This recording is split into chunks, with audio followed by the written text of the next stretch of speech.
विद्यार्थियों, आज हम अनुकूलतम जनसंख्या के सिद्धांत के बारे में अध्ययन करेंगे।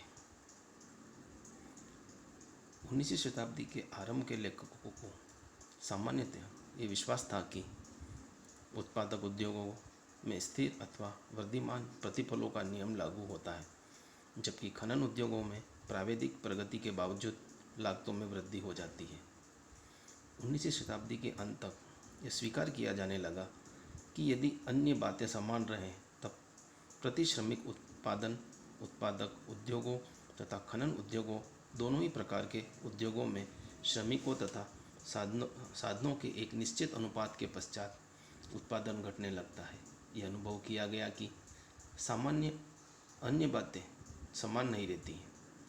जनसंख्या वृद्धि के मजदूरी तथा प्रति व्यक्ति आय पर प्रभाव अनेक परिवर्तनों जैसे सामाजिक संगठन में परिवर्तन, प्राविधिक कुशलता में परिवर्तन तथा उत्पादक संपत्ति में परिवर्तन पर निर्भर करती है।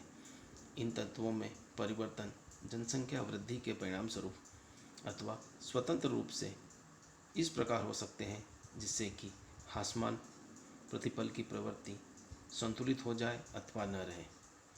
उपरोक्त विचारधारा के परिणाम स्वरूप गत्यात्मक परिवर्तनीय अनुकूलतम जनसंख्या का विचार आया, जिसे केनन एवं अन्य लेखकों ने वैज्ञानिक स्वरूप प्रदान किया। संक्षेप में इसे ही अनुकूलतम जनसंख्या का सिद्धांत ऑप्टिमम थ्योरी ऑफ पॉपुलेशन कहते हैं।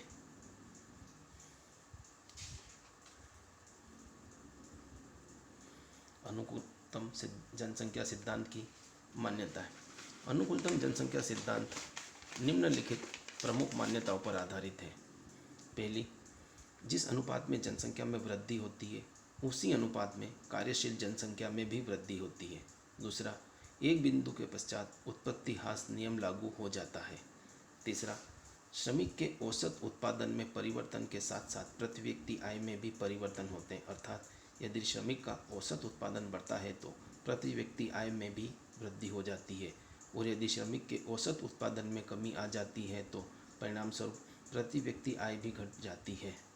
चौथा, किसी समय विशेष में जनसंख्या में वृद्धि हो भी जाए तो प्राकृतिक साधनों, पूंजी, तकनीक आदि में किसी प्रकार का कोई परिवर्तन नहीं होता है। अनुकूलतम जनसंख्या सिद्धांत की परिभाषा। किसी देश की अनुकूलतम जनसंख्या से तात्पर्य उस जनसंख्या से है जो किसी समय विशेष में दिए हुए साधनों के सर्वोत्तम प्रयोग तथा अधिकतम उत्पादन के लिए आवश्यक होती है। इसके अतिरिक्त यदि देश की जनसंख्या का आकार अनुकूलतम होगा तब प्रति व्यक्ति आय भी अधिकतम होगी। कुछ प्रमुख विद्वानों ने अनुकूलतम सिद्धांत की परिभाषाएं दी हैं। डाल्टन के शब्दों में अनुकूलतम जनसंख्या वह है जो अधिकतम प्रति व्यक्ति आय प्रदान करती है। रॉबिन्सन के अनुसार अनुकूलतम जनसंख्या वह है जो अधिकतम उत्पादन को संभव बनाती है। एडविन केनन के शब्दों में किसी दिए हुए समय में किसी देश में उत्पादन का अधिकतम बिंदु होता है जिस स्थिति में जनसंख्या व प्राकृतिक साधनों का पूर्ण समन्वय हो जाता है। यदि इस बिंदु से जनसंख्या घटती है अथवा बढ़ती है तो राष्ट्रीय अनुपात में कम हो जाता है। हिक्स के मतानुसार अनुकूलतम जनसंख्या वह जनसंख्या का स्तर है जिस पर प्रति व्यक्ति उत्पादन अधिकतम होता है। अब हम इस सिद्धांत की व्याख्या करेंगे। जब उत्पादन के साधनों का अनुकूलतम संयोजन होगा तब अनुकूलतम जनसंख्या सिद्धांत के अनुसार अर्थव्यवस्था में अधिकतम उत्पादन होगा। किसी भी देश की जनसंख्या की वृद्धि या कमी के कारण कार्यशील जनसंख्या वर्किंग पॉपुलेशन में भी वृद्धि या कमी होती है। जब किसी देश में जनसंख्या कम है तो कार्यशील जनसंख्या भी कम होगी। परिणाम स्वरूप देश के प्राकृतिक साधनों का विदोहन भी पूर्णतः नहीं हो पाएगा, जिससे प्रति व्यक्ति उत्पादन व प्रति व्यक्ति आय दोनों ही कम होंगे। इन परिस्थितियों में देश में जनसंख्या की वृद्धि लाभप्रद होगी। इसका कारण यह है कि जनसंख्या की वृद्धि के साथ प्राकृतिक साधनों का अधिकतम मात्रा में विदोहन किया जा सकना संभव होगा, जिससे प्रति व्यक्ति उत्पादन के साथ प्रति व्यक्ति आय में भी वृद्धि होगी।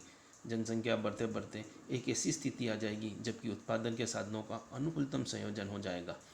इस स्थिति में श्रम का सीमांत उत्पादन व औसत उत्पादन अधिकतम होगा। अर्थव्यवस्था में इस सीमा तक उत्पत्ति वृद्धि नियम लागू होगा। जब सीमांत उत्पादन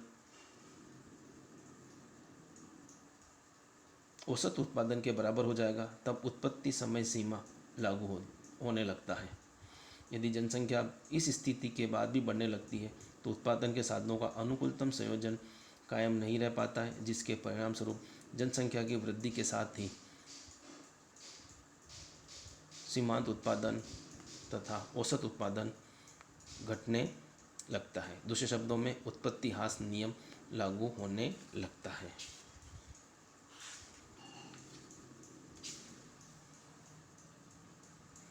धन्यवाद।